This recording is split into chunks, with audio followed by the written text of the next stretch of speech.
সমাজ সংস্কৃতির পরিসর ছাড়িয়ে দোল এখন ঢুকে পড়েছে রাজনীতির আঙিনায়।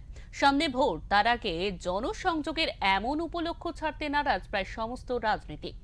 এমনই এক আবহে মুখরিত হলো বিজেপির নেতা সজল ঘোষ আয়োজিত বসন্তোৎসবের আয়োজনে। নমস্কার, ওঙ্কার বাংলায় আপনাদের স্বাগত। আমি আপনাদের সঙ্গে বিশ্বজিৎ। আর আজকের এই মুহূর্তে অন্য মুডে রয়েছেন বিজেপি নেতা সজল ঘোষ। আজকে আর কি বলবো, এখন দোল, শুভ দোল যাত্রা, হ্যাপি হোলি, আর কি বলার। ভগবান শ্রীকৃষ্ণের জন্য এই দোলটা। তিনি আগে রাজনীতিবিদ ছিলেন যুদ্ধের ময়দানে। সামনে 26শে বিধানসভা নির্বাচন। যখন নির্বাচন থাকে না তখনও আমাদের এরকম হয়, নির্বাচন থাকলেও এরকম হয়। এতে নির্বাচনের সঙ্গে কোনো ব্যাপার নেই। পরিবর্তন যাত্রা কেমন হচ্ছে? দারুণ হবে, দারুণ একদম। মানে জনপ্রতিনিধি সজল ঘোষ যে কতটা জনপ্রিয়, আজকের এই দোল উৎসবে না যে সত্যি আমরা বুঝতেই পারতাম না, জানতেই পারতাম না। সজল ঘোষ তিনি যে ওয়ার্ডের কাউন্সিলর।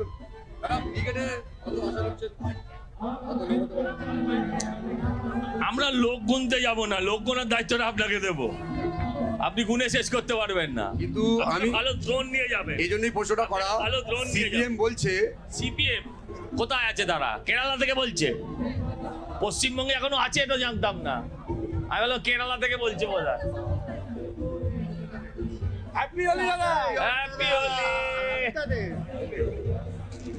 হ্যাঁ, সিপিএম যা বললে কেরালা থেকে বলবে। পশ্চিমবঙ্গে তো জায়গা কোথায়? পশ্চিমবঙ্গে তো শূন্য, ওরা পশ্চিমবঙ্গে তৃণমূল হয়ে গেছে।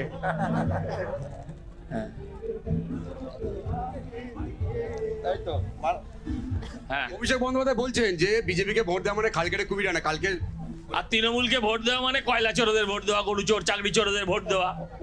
হ্যাঁ, পার্থর অপাকে ভোট দেওয়া। তা আপনি কাকে ভোট দেবেন? ডিসিশন নিন। খাল কেটে কুমির আমরাই তো এনেছিলাম বাংলায়। কালকে মমতা বন্দ্যোপাধ্যায়ের একটা ডকুমেন্টারি, মানে ওনার জীবনীর উপরে সংগ্রাম, লড়াই, কিভাবে উনি রাজনীতিতে ময়দানে এসছেন, সব নিয়ে একটা তথ্যচিত্র বের হয়েছে কালকে। পুরোটা বেরিয়েছেন অর্ধেকটা। মানে কয়লা চুরিতে মদত, চাকরি চুরিতে মদত। দেখুন, উনি আন্দোলন করেছেন, উনি লড়াই করেছেন, কোনো সন্দেহ নেই। ওনার লড়াইয়ের সঙ্গী আমরাই ছিলাম, ওনার লড়াইয়ের সৈনিক আমরাই ছিলাম। উনি ক্ষমতায় আসার পর ওনাকে ছেড়েছি। হ্যাঁ, এখন ওইটা অর্ধেক দেখানো হয়েছে না পুরো দেখানো হয়েছে ওটা জানতে চাই।